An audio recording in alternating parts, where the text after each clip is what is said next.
Сәлем достар, бүгін менде қонақта Жанболатсыз Жезира. Сіздер әптен үйреніп қалғансыңдар ғой, Жанболат Жезира деп. Бүгін біз Жезира екеуміз отырып алып әңгіме айтайық деп отырмыз. Қош келдің біздің жеңіс шоуға, Жезира. Мен өнебей сені Жанболаттың қасында көргесем, бүгін біртүрлі артында біреу тығылып тұрған сияқты. Артында біреу тығылып тұрған сияқты.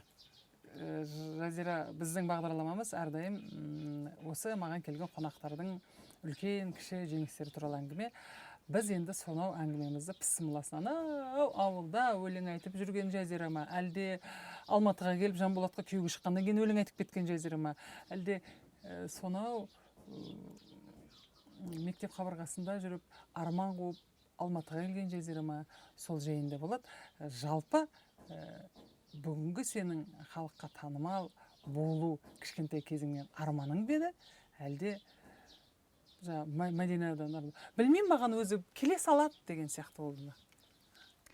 Мен кішкентай күнімде енді әкем сонау ауылдан осы Алматыға алып келіп, ол кезде Астана жоқ қой. Алматыға алып келіп, әртүрлі бағдарламаларға шығарып жүргенде мен өзімді жұлдыз сезіндім. Қалай жұлдыз болғанымды байқамай қалдым, баламын ғой. Демек сен мектеп қабырғасында ән айтып жүрдің? Иә, мен мектеп қабырғасында оқымай тұрып, әпкелерімнің, ағаларымның классына барып ән айтатын әр мерекеде. Сонда балабақшадан ән айтасың? Иә, ауылда балабақша болған жоқ, әрине, бірақ сол мектепке 4-5 жасымнан сахнаға шығып ән айтып жүрдім де, мен өзімді әнші болып туылдым екен деп ойлап қалдым. Солай болғансың ғой. Дұрыс ойлаған болып тұрсың ба? Сол сахнада ән айтып жүріп, өзімді жұлдыз сезініп, бала кезінде жұлдыз ауырымен ауырып, еркелеп, солай балалық айтқаныңды істетіп жүрдің бәрін. Иә, айтқанымды істетіп. Әкем өзі концерт ұйымдастырушы, қой жаңа организатор. Номерларды қысқарту керек болса, ең бірінші өзің қызын қысқартады ғой. Мені қысқарып тастайды.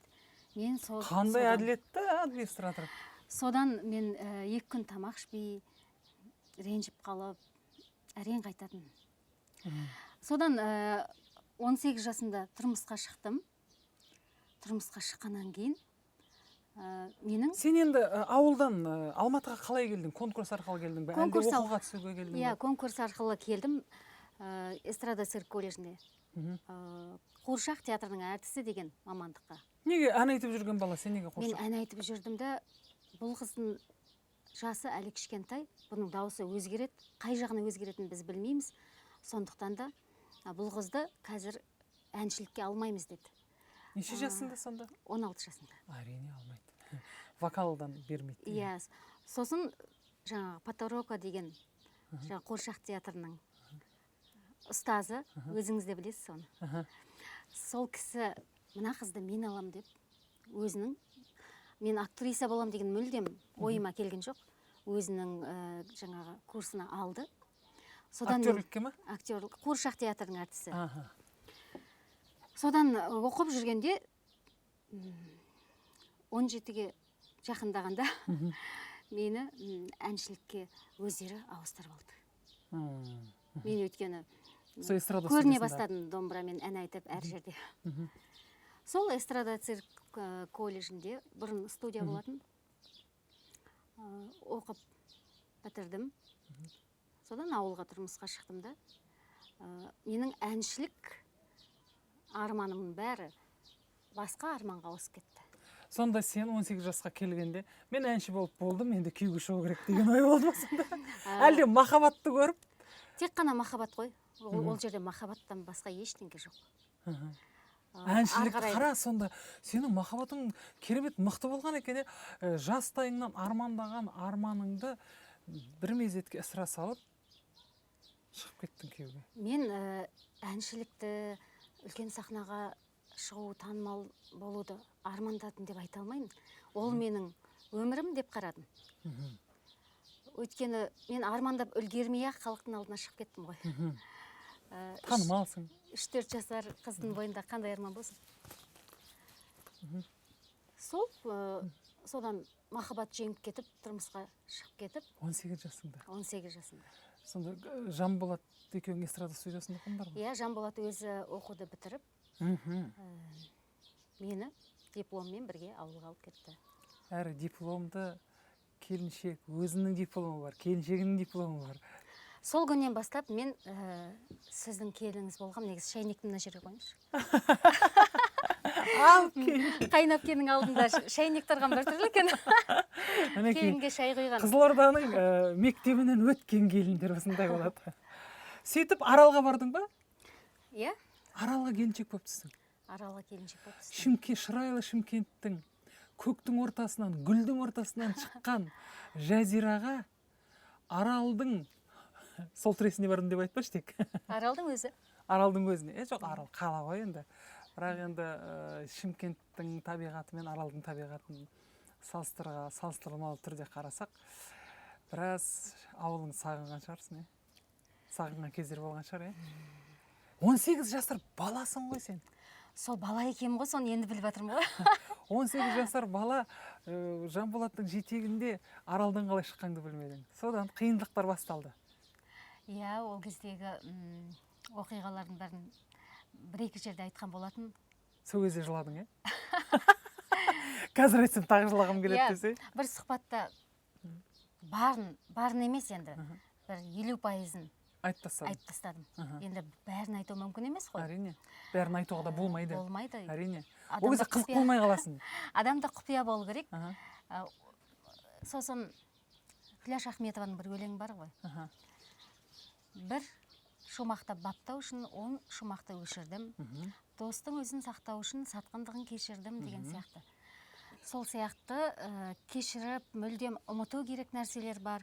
Ол тек қана ол үшін емес, өзімнің өмірім үшін, өзімнің ұрпақтарымның, отбасымның берекесі үшін сақталатын құпиялар бар. Дұрыс. Оны айту ешкімге де керек емес. Әрине, әрине.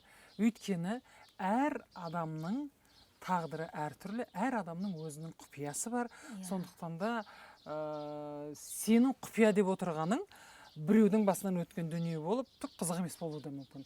Сондықтан құпия болған кезде ол әдемі қызық болып қалуы мүмкін. Жоқ, ол қызық болған күннің өзінде де ешкімге пайдасы болмаса, оны айтудың қажеті жоқ. Әрине. Мысалы, менің бір сұхбатым бір отбасын татуластыруға себеп болса, мен онда сахнада осы халықтың алдында бекер жүрмеген адам екенімді сезем. Өйткені ондай хаттар маған жаңағы сұхбатымнан кейін өте көп келді. Мен шулаттыңдар интернетті, помню. Бір сол сұхбатты беріп шықтым да, мен не істедім дедім. Мен не білдірдім. Бұны Жанболат көрсе не дейді? Мен қайын жұртым көрсе не дейді деген сияқты. Уайыммен бірден звондадым. Қоңырау шалдым жаңағы журналистерге. Бүгінгі менің берген сұхбатымды еш жері шығармаңдар. Журналистерге сол керек қой. Өшіріп тастаңдар. Рұқсат жоқ деп едім. Олар қатты өтінді. Сіз үшін сонау алыс бірнеше километр жерге барып түсірді. Қаншама журналистің айлығы, олардың айлықтары да аз, мәз емес білесіз ғой. Өтінем сізден деп өтініп сұрады. Сосын жарайды деген жоқпын, үндемей трубканы қойып қойдым. Содан сұхбат эфирдан көрсеткеннен кейін маған бірнеше хат келді. Бір ерлі-зайыпты жас отбасынан хат келді. Сізге алғысымыз шексіз. Мен кеше ғана күйеуімнің атына ажырасуға берген арызымды соттан алып келдім. Сіздің сұхбатыңыздан кейін деген хаттар келді. Күйеуіміз екеуміз сізге рахмет айтып отырық деп тілектерін жіберді. Сосын біреулер күйеуіме ренжіп жүретін. Вообще өміріме осы бүгінгі өміріме ренжіп қалай болар екен деп жүретін. Сіздің сұхбатыңыз бізге үлкен күш берді, үмітімізді оятты, еңбек етсек бәрі болатынын ұғындырды деп. Сондай 20-дан аса хаттар келгенде эфирдің шыққанына қуандым. Иә. Мен өзімнің өкінгенімнің барлығы тарып кетті. Жеңіс болып шыққанына қуандым. Бұл сенің жанұядағы отанасы ретіндегі біреудің аюлы, Жанболаттың аюлы жар екендігінің бұл үлкен бір жеңісі деймін. Жеңдік қой біз Жанболатты десең. жаңа мен қалжыңдаймын ғой, біздің Жанболат үндемей тұрып, оның не ол шын айтып тұрғанын білмейсің, не қалжыңдап тұрғанын білмейсің. Сен талай алдаған шығар, қалжыңдап, ол бір қалжыңбас жігіт қой. Бірақ оның қалжыңы мынандай, деп қалжыңдамайды, ол түрін серьезно болып қалжыңдайды ғой. Сол кезде түсінбей. Салмақты жігіт екен деп ойлап қалады, иә. Иә, жұрттың мен оны серьезный жігіт екен, совсем не серьезный жігіт екен екенсің. Оның бағына қарай мен де аңқау болып кездестім ғой. Енді 18-дегі баласың ғой енді сен. Иә. 18-дегі бала. Енді қазір сенің мінезің де сол Жанболаттың мінезі болып кеткен шығар. Мен шынымды айтсам, осы жасқа келгелі, осы биылдан бастап менде мінез пайда болып жатыр. Иә. Қандай мінез? Кішкене қатқылдау, ұнамаған нәрсені айта алатын. Осынша жасқа келгенше сол мінез неге менде жоқ деп өзіме ұрсып келетін. Сол мінезің шықты ғой. Шығып. Бір Жазира, екінші Жазираның мінезін оятты ма сонда? Иә. Қатты айқайлағанда дауысың қандай болады? Сопрано бола ма? Ұрысқанда ма? Енді мінезің өзгерді ғой, сен айтып тастаймын деп тұрсың ғой. Оны енді біздің үйдегілерден сұрау керек. Ол енді өте сирек болатын нәрсе. Мүлдем жоқ деп айта алмаймын. Әрине, мүлдем болмаса, онда сенің өмірің өтірік болар еді. Онда алаңсыз жаңағыдай бақытты болып, көрініп, ойнап жүрген боласың да. Бірақ өзіңіз білесіз ғой, Қызылорда облысының жігіттері айқайлайтын әйелге шыдамайды. Сырдың серілері келіншектердің еркелігін аса көтере бермейді деп айтып қойсаңшы. Иә. Оның үстінде Жанболат үндемей қатырады десе, сөзбенен. Сөзге шебер негізінде. Енді сыр елі, жыр елі дейді, біздің жақтың жігіттері тіке айтпай, қапшағай арқылы, жезқазған арқылы айтады да саған әңгімені, былай астарлап, сондай, соған жақсы ғой. Бар, ондай бар. Жанболат сені үйде қалай деп еркелетеді? Мысалы, енді үйде жаным дей ма, жакуш дей ма, жакөн дей ма, жадо дей ма, не деп еркелетеді? Ол көп еркелетеді. Қандай? Әртүрлі сөзбен. Қоршағым дейді. Қоршағым дейді. Енді еркелететін сөздер көп. Жаным деп те айтады. Мысалы, менің жолдасым мені Жанкабай дейді. Жақсы көрген. Жанкабай деп шақырады. Ашылған кезде жеңіс дейді. Сенің жігітің не дейді? Не дейді? Жазира дей ма? Жазөн дей ма? Жазира дейді. Олай қысқартып айтпайды ешқандай. Жазира дейді. Жазира дейді. Қоршағым деген әдемі екен бірақ. Қоршаққа келесің негізінде. Қоршағым деген. Айқайлаған кезінде онда Жанболатты сұхбатқа шақырғанда сұрармын. Саған Жазираның ашылған кездегі дыбысы сиді ала ма, сольді ала ма, или дон ала ма деп. Сосын тағы бір нәрсе бар. Мен осы 23 жыл күйеуіммен бірге тұрғандағы түйгенім, әйел адам күйеуінің рұқсатынсыз бір нәрсе жасаса, оның берекесі болмайды екен. Өзің жасап көріп ұрынғансың ба? Мен жасап көрдім. Не білдірдің? Күйеуімнен тығып, біреулер жаңағы бір киім алам, бірдеме алам, косметика алам деп ақша сұрап алып, біреулерге көмектесіп жүрдім. Олар нәтижесіз шығып жүрді. Мен сосын қазір осы 5-6 жыл болды, мүлдем қойдым. Не істесем де ештеңке жасырмайтын болдым күйеуімнен. Сонда да тығап, жинап, өзіме жұмсап жатырмын деп алдап көмектескен. Ешқандай нәтиже шыққан жоқтай сол адамдарда. Сосын бір емес бірнеше рет болды. Сосын мен ойландым да, күйеуімнің рұқсатынсыз бұдан кейін ештеңке жасамайын деп өзіме уәде бердім. Сол дұрыс екен.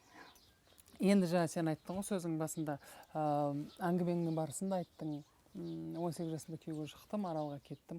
Алматыға 2 талантты қыз бен жігіт, ерлі-зайыптылар Алматыға келуге не себеп болды? Және де Алматыға келіп, бір осындай бір үлкен өнер жолына түсуге бірінші кім ниеттеніп қадам басты?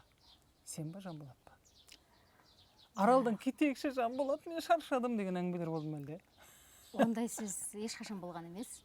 Бізді Құдай айдап келді Алматыға. Жанболат туыстарымыздың жай ғана қара жұмыстарына көмектесуге келген. Артынан бір 2-3 айдан кейін мен келдім баламды алып. Келдімді. Жанболат, мен енді Аралға бармайым дедім. Жұмыс жоқ. Бәріміз топырлап не істейміз ауылда. Мен қалам, сен өзің біл дедім. Айда, сен мінезім жоқ дейсің? Жоқ, андасында шығатын мінезім бар, соны жинап қазір дұрыстап шығарып жатырмын. Сосын Жанболат үй салып жатқан кірпіш тасып, бар, мен де көмектесіп тұрмын ғой, кірпіш тасып, беріп, сылақ-сылап. Сондай жасадың ба сен? Енді туысқанға көмектестік. Екеуміз де кірісіп кеткенбіз. Соны жасап тұрып айттым, мен бармайым ауылға деп. Одан да Алматыда кірпіш қалап жүргенім жақсы дедің ба? Содан ол айтты, мен де бармайым, не үшін барам ауылға деді. Ешқандай екеумізде пікір таласта болған жоқ. Сол күйі қалып қойдық та, ары қарай қара жұмыстарына кірісіп кеттік қой екеуміз. Күн көру керек қой. Біздің арманымыз үлкен сахнаға шығу, халыққа танымал болу, қымбат киім кию болған жоқ. Біздің арманымыз жай ғана кішкентай ғана бір үйде, жылы үйде қыстың күні. Өзіміздің тапқан еңбегімізбен жеп отыратын нанымыз болса, шайымыз болса, шүкір деп. Біз соны ғана армандадық. Өйткені баспанамыз болған жоқ, өзіміздің тауып отқан нанымыз болған жоқ. Әйтеуір көпшілікпен бірге табылған тамақты жеп жүрдік, бөлісіп. Сол енді негізгі арманымыз сол болып Алматыға. Жалпы негізгі армандарың бір өзінше бөлек жанұя болып, аяққа тұрып, үйлі жайлы болу ғой арман. Иә, өз еңбегімізбен нан тауып, отбасы болу ғой. Ешкімнің қолына қарамай деп. Иә. Ал енді бүгінгі күні Аллаға шүкір. Сонда қалай бастадыңдар өнер жолын сонда? Неден бастадыңдар? Тойдан бастаған шығарсыңдар? Біз мейрамханада ән айтудан бастадық. Бірақ мейрамханада ән айтқанға дейін біз қара жұмыстар істедік. Жанболат грузчик болды күндіз. Кешке екеуміз ресторанда ән айтамыз. Оның алдында жеміс-жидек сатамыз. Сондай қара жұмыстармен жүріп, ресторанда ән айту ойымызға келді. Оның өзі бізге арман болып біраз уақыттан кейін жетті. Жанболат эстрада студиясын бітірген емес пе? Иә, Жанболат эстрада вокал әншісі. Жоқ, енді білем ғой. Аралда мысалы мәдениет үйі бар. Ол жақта да бастауға болатын еді ғой мысалы. Аралда мәдениет үйіне екеуміз бардық. Сонда бізде бір ғана орын бар. Қазірше Жазираны ғана аламыз. Жанболатты кейін аламыз деді. Содан үйге енді ата-анамыздан рұқсат сұрайық деп үйге бардық. Сосын анамыз айтты, енем, екеуіңді бірге алмаса, екеуіңде үйде тұрасыңдар. Кірмей қойыңдар деді. Содан қалдық. Мен де кірген жоқпын, Жанболат та одан кейін барған жоқ ол жаққа. Бірақ қазір кездесіп қалғанда сол мәдениет үйіндегілер айтады ғой, Жазира, сол кезде біз екеуіңді жұмысқа алмағанымызға рахмет айтыңдар. Әйтпесе сендер осы ауылда қалып, міне мына кісілер сияқты жүретін едіңдер. Арал ауданының мәдениет қайраткері болып. Иә, кез келген нәрсе жақсылыққа деген сөз рас. Өзіңнің сабырлығыңмен, өздеріңнің еңбектеріңмен, еңбекқорлықтарыңмен бүгінгі дәрежеге жетіп отқандарыңды көрермендер ойлаймын осы әңгімелерден кейін білетін шығар. Өйткені армандар орындалады дейді, Аллаға шүкір. Армандарың орындалып, қазір Алматының қақ төрінде әдемі үйде өз жанұяңмен, өзің маңдай теріңмен, өзіңнің өнеріңмен тауып отырсың. Сендерді Жанболаттан Жазира етіп танымал қылған қандай ән? Ең бірінші пысымаласы. Содан бастап сендерді тойға шақырып, мінекей елдер сендердің сол әндерің үшін ақша төлеуге дайын болған қай ән? Біз мейрамханада ән айтып жүргенде Жанболат көбінесе орысша әндерді жақсы айтатын. Әлі де солай. Орыс әндеріне дауысы тембір әдем келеді. Ал мен қазақша әндер айтамын көбінесе. Домбырамен айтасың? Өзбекше, ұйғырша, арасында орысша айтып қоямын. Бірақ сол мейрамханада ағамның, туған ағам Ербол Байырбековтың әнін өзім клавишпен тартып айтып отыратын. Теңеймін мен ғашықтарды айдындағы аққуға, ей аққулар сүйген жарды бағалай біл баққума деген ән бар. Сол әнді бір әйел келді де, қарапайым шаруа әйел. Керемет ән екен, тағы айтшы деді. Тағы айтамын, сосын күнде жұмыстан анандай шортымен кетіп бара жатады, шлепкамен, қара жұмыс істейді ғой, енді базарда ма.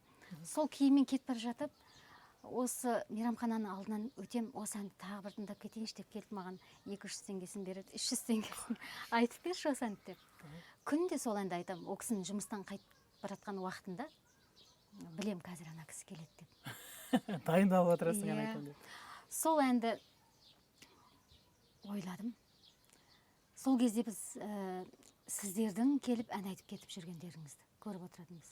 Мен аппаратураның қасында звукач болып отырамын кейде. Ақбота Керімбекова, Саят Медеуов, Шакизада әпке, сіз келіп кетіп ән айтып кетіп жүрдіңіздер, танымал әншілер. Ал біз басынан аяғына дейін аппаратураның қасында отырамыз ғой. Сосын ойландым.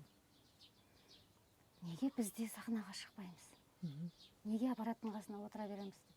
Жанболатқа ән жаздырайықшы десем. Тұра тұршы, квартира алып алайық деді. Сосын бір бөлмелі квартира алып алдық. Енді біраз жұмыс істедік қой, бірнеше жыл. Сосын тағы да үлкен сахнаға шығайықшы десем. Тұра тұршы, үйімізді 2 бөлме қылып үлкейтіп алайық деді. Сосын Жанболатқа айтпай, бір ренжіген кезінде барып жаңағы әнге тапсырыс бердім, өңдеуіне. Сосын енді ашуым басылды да, Жанболат, мына әнді мен жаздырып келдім, тыңдатып едім. Жақсы екен деді. Осы әнді екеуміз орындап бейнебаян түсірсек қайтеді деп едім, түсірейік деп. Содан ары қарай үлкен сахнаға қадам басталып кетті ғой. Жалпы сенің сондағы бағыңды ашқан тағы да өзіңнің бауырыңның әні болып тұр ғой. Үлкен сахнаға алып келген сенің бауырыңның әні. Туған ағам Ербол Байырбековтің әндері ғой. Қазірде орындап жүрген хит әндердің көбісі сол ағамдікі. Сен маған сүйдіреттің деген ән бар. Ол да сол ағамдікі. Сенің жеке айтатының? Иә. Сосын қыз бақты деген ән бар, қыз ұзатып жүрген. Ақ ботам, ал енді қошаман деген. Сонда сіздің ағаңыз музыкалық білімі бар ма? Музыкалық эстрада цирк колледжінде оқыған, Жанболаттармен қатар. Бірақ оқуын аяқтамай ауылға кеткен. Қазір сазгер, көптеген әндер шығарады. Мақпал Жүнісованың орындауындағы «Адамдар кешіріңдер» деген әннің авторы. Өте мықты. Өлеңін кім жазады, сөзін? Сөзін әр ақын жазады. Мысалы, «Сен маған сүйдіреттің» деген әннің сөзін Ақмарал Любаева жазды. Ал «Қыз бақты» деген қыз ұзатып жүрген әннің сөзін Айнұр Тұрсынбаева жазды. Ақындарды таңдап тапсырыс береміз. Өзіңнің депрессия дейміз ғой, көңілің қатты құлазығанда соны қалай жеңесің? Қалай? Кім алып шығады сені сонда? Жазираның ой алып шыға ма? Әр адамның ішінде 2 адам болады. Біреуі ашушаң болады, біреуі сабырға шақырып жүреді. Солай сияқты ғой негізі. Өнер адамдарында оның ішінде жиі кездеседі ондай.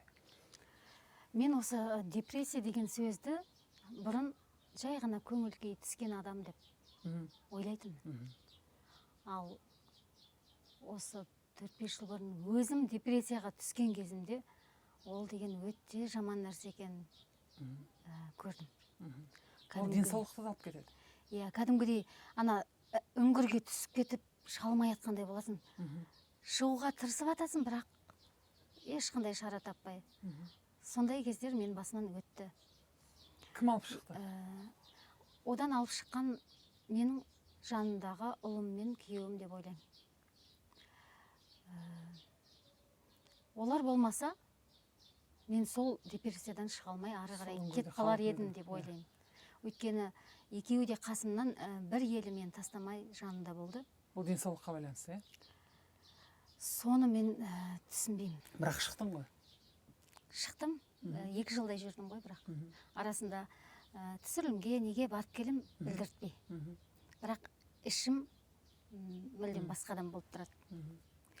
Енді ол кезде бірінен соң бірі аурулар басталды, одан кейін депрессияға кірдім. Бәрі бірінен соң бірі жалғасып кетті ғой. Сол кезде жаңағы молдаларға, емшілерге барсам, ауруың жоқ. олар көз тиген дейді. Және сиқыр жасалған, дуа жасалған дейді.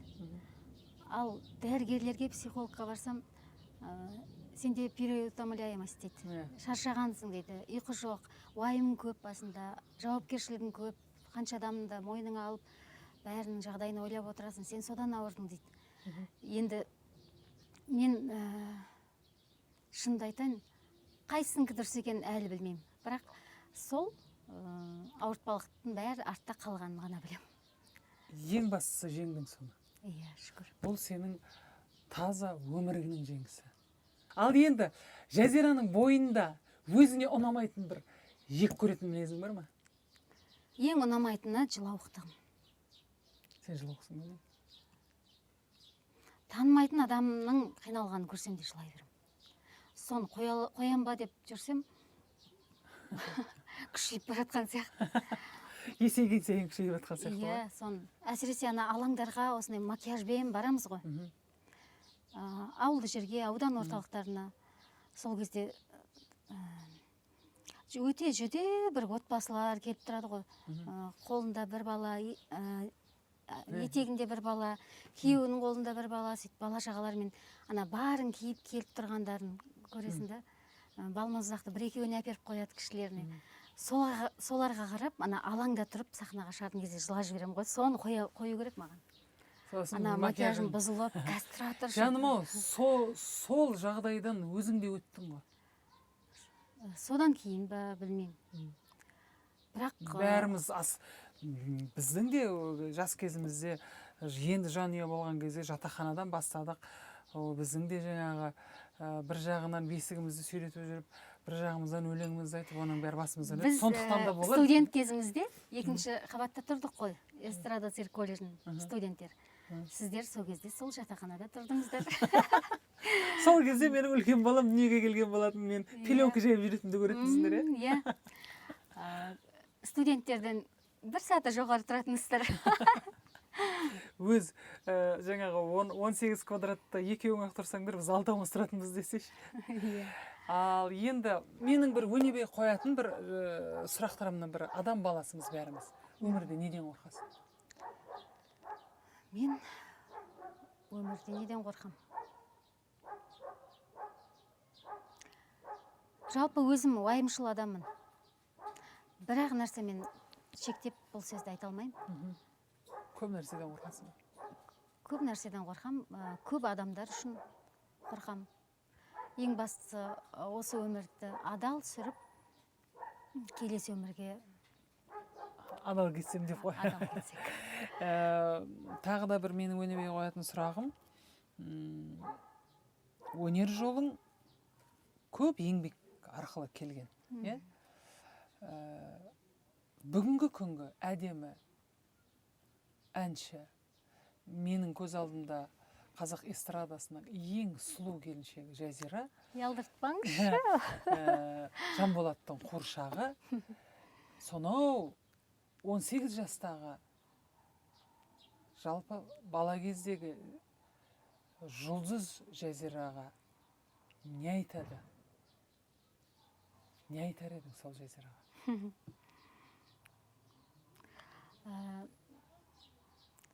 Жұлдыз кішкентай Жазираға ма? Кішкентай Жазираға ма? Не болмаса 18-інде бәрін жиып теріп қойып, махаббаттың соңында аралдан бірақ шыққан Жазираға ма? Не айтасың? Енді сол жас Жазира, бүгінгі әдемі Жазира, екеуінің айырмашылығы әрине көк пен жерде, жер мен көктей. Енді жалпы өзімнің өткен Жазираларыма мен алғыс айтам. Керемет жауап. Керемет жауап. Алғыс айтам, төзімділігі үшін, еңбекқорлығы үшін, мейірімділігі үшін, адалдығы үшін. Бірінші шыдамдылығы Бірақ үшін. бұл сөз іште болу керек қой, мен сыртқа шығарып мақтанғандай болып кетті. Жоқ. Неге рахмет, өте бұндай жауапты мен бірінші рет тыңдап отырмын. Өйткені мен бұл сұрақты қойғанда былай деп айтар едім, ақымақ болма, өйтпе, бүйтпе деп айтар едім дегендерді естідім. А сен рахмет айтып отырсың. Жалпы мақтанғандық емес ол. Ол көрерменге, сенің жанкүйерлеріңе, сенің тілекшілеріңе жаңа бастап келе жатқан ертең әнші болам. Менде Жазира сияқты әрі әнші, әрі сұлу, әрі сүйікті жар, сүйікті ана, сүйікті дос болу үшін менде Жазира сияқты еңбектенуім керек. Менде өз-өзімді алдамауым керек деген өзіне жауап алып отыр. Сен осы әңгімең арқылы. Мен дәл қазір ойлаймын, бар шыңыма жеттім деп айта алмаймын. Мен қазір үлкен сахнаға ешқандай еңбек етпеген сияқтымын әлі. Біздің әніміздің деңгейі халықтың арасында жүр қазір. Мысалы, менің өзімнің репертуарымда балаға, қызға арналған әндер көп. Жаңағы кішкентай балалар қазір көп тыңдармандар менің. Тұсаукесер деген ән арқылы. Сосын балапан арнасындағы әлди деген ән арқылы. Енді халықтың ішінде әндерімді қолданып жүр, бірақ мен үлкен сахнаға қадам басуды ойлауым керек деп ойлаймын. Менің шығармашылық жағынан жетістігім, шыңым алды. Ал осы күнге дейін мен отбасыма, өзімнің отаныма қызмет жасадым деп ойлаймын. Өте дұрыс. Енді мен ойлаймын, алдағы уақытта сол мақсаттарыңа сен Алла бұйырса жететініңе сенімдімін. Өйткені ертеңгі күні, ертеңгі Жазира, сол кезде бүгінгі Жазираға да рахмет айтады деген сенімдемін. Өйткені сен сол әлі мақсатқа жету жолындасың. Ал енді өзіңнің бір жақсы көріп орындайтын. Ал Жазира әу деп жіберші деген кезде есіңе түсетін қандай ән, сонда бір әдемілеп бір бағдарламаны жауып жіберсек сонымен. Енді қазір соңғы кезде Жазира Байырбекованың тыңдармандары кішкентай балапандар болып жүр ғой. Сол балапандарға айтайын да. Тұсауыңды кесейін, Алла жіпті шешейін, құтты болсын қадамың сенің. Бөбегім шын көңілмен, тілегім бұл өмірде, тұсалмасын қадамың сенің. Тәй-тәй балапаным қас-қас, ботақаным байқап, қадамыңды бас. Айналайын тәй-тәй балапаным қас-қас, ботақаным байқап, қадамыңды бас. Деп аяқта жүрек. Мен айтар едім, тек балапан емес, жалпы адам баласы әрбір қадамын басқанда ойланып басу керек. Әрбір айтатын сөзін айтқанда ойланып сөйлеу керек. Өйткені өзің айтпақшы, өмір менің бір айтатыным. Бүгін бар, ертең жоқ болар, уақыт өзі ноқталар. Бесіктен шыққан жолаушы бейітке барып тоқталар. Жол бойы көрген қызығын түсінбе менің деп қалар дейді. Сол бесіктен бейітке дейінгі жолда адам болып өтсем деп әрбір адам армандаса, өмір керемет болар еді. Сол кезде жаман комментарий жазатын адамдар да аз болар еді. Рахмет жаным, алтыным. Сізге де рахмет. Қуыршақ Жанболат. Бүгін бізде қонақта болған Жанболаттың қуыршағы Жазира.